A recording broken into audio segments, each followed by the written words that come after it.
kepada Bapak Dawawi, dipersilakan Pak. Kalau bisa agak dipersingkat. Baik, terima kasih ya. Pertama barangkali dari Yang Mulia Pak Yodi tadi bicara soal pencegahan. Yang Mulia kalau kita cermati dari Undang-Undang 30 2002 ya, dengan Undang-Undang 19 2019 itu sebenarnya ada sedikit yang bisa menggambarkan bahwa pemerintah itu lebih memang cenderung untuk mengedepankan sisi pencegahan daripada penindakan.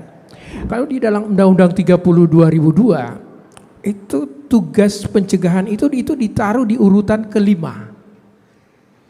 Jadi sesudah koordinasi, monitoring, supervisi, penindakan, baru kemudian pencegahan. Itu versi 30 2002. Tapi kalau kita lihat di Undang-Undang 19 2019, itu tugas pencegahan ditaruh di urutan yang pertama. Baru kemudian bicara koordinasi, monitoring, supervisi, penindakan dan eksekusi. Jadi dari situ kita bisa memberi gambaran bahwa ada sinyal kepada KPK khususnya bahwa yang lebih diberi perhatian itu adalah aspek pencegahannya. Dari situ kemudian kita menyusun model kinerja KPK itu.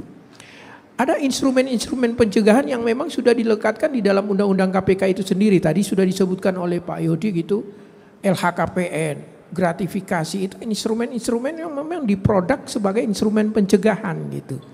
Cuma belakangan ini tadi juga di dalam peringatan Hakordia di KPK kami mengingatkan pemerintah gitu. Bicara pelaporan is okay LHKPN misalnya, kepatuhan is okay. Oh ya, sedikit saya untuk kepatuhan di dalam pelaporan LHKPN itu, Lembaga Mahkamah Agung itu menempati urutan yang pertama. Itu kepatuhannya luar biasa dengan jumlah subjek wajib lapor itu yang sedemikian banyak. Kita nggak bisa apple to apple misalnya KPK, Mahkamah Agung dengan Komisi Yudisial atau dengan Mahkamah Konstitusi, itu sangat tidak ini gitu. Terlalu jauh gitu perbandingannya gitu. Tetapi dari tingkat kepatuhan itu sedemikian tinggi. Hanya saja ada yang kita sebutkan tadi, kita minta perhatian dari pemerintah bahwa ternyata pengisian itu lebih banyak abal-abalnya daripada benernya. Fakta pengisian itu enggak benar, lebih banyak gitu. Kita ada memiliki 3 case yang kemudian kita ajukan lahir dari soal LHKPN ini. Itu kebetulan ada flexing kemudian dan lain sebagainya, kita lakukan pemeriksaan. Ada kasus Rafael Alun, ada kasus Eko Darmanto, satu lagi saya tidak terlalu ingat gitu. Itu LHKPN sudah kita bisa lihat di situ. Begitu berbedanya apa yang dicantumkan di dalam LHKPN dan apa yang kita temukan, itu jungkir balik faktanya. Dan itu ada ratusan, bahkan lebih daripada itu yang kita temukan bahwa ada ketidakjujuran di dalam pengisian LHKPN.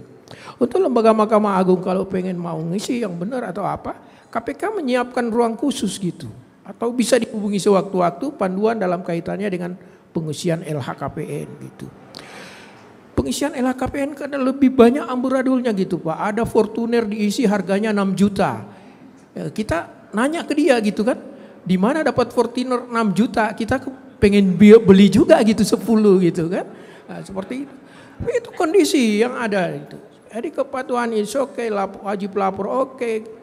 Kejujuran dalam pengisian itu kita tidak menyebutkan. Saya pernah meminta Direktorat LHKPN itu khusus untuk coba Mahkamah Agung yang Anda anggap sedikit kontroversial di dalam pengisiannya.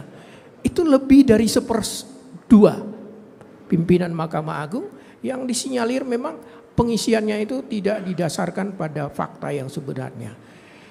Pada pelaporan yang agak janggal justru itu kemudian menimbulkan ini kepada KPK untuk menindaklanjutnya dengan observasi pada lapangan. Jadi jangan kaget bahwa ada beberapa subjek lapor LHKPN itu yang kami datangi, kami lakukan survei terhadap apa yang meskipun tidak ada di dalam media sosial tidak dimunculkan, tetapi KPK bekerja untuk itu. Instrumen lainnya adalah seperti yang kami sebutkan di dalam paparan tadi mengenai konflik kepentingan, pengelolaan konflik kepentingan, SPPT, TI dan lain sebagainya, pedoman pembinaan. Semua itu merupakan instrumen-instrumen pencegahan yang kita setiap lembaga kementerian kalau bisa betul-betul memproduk segala instrumen itu. Kita mengenal PTSP, pelayanan terpadu satu pintu. Di berbagai pengadilan tuh kalau kita masuk luar biasa. Perbandingannya dengan 20 tahun lalu kalau kita masuk Siti Nurjana, kalau kita masuk ke pengadilan sekarang dengan yang bandingan itu jauh. Luar biasa Pak. Di depannya itu ruang PTSP itu. Tapi itu misalnya pelayanan terpadu satu pintu tapi jendelanya banyak terbuka juga gitu. Nah, itu juga yang seperti itu yang kita maksud. Jangan kita menulis di luar awas ada anjing galak tetapi di dalam ternyata kucing Persia gitu. Jadi betul-betul bahwa di dalam itu seperti itu ya. Lanjut barangkali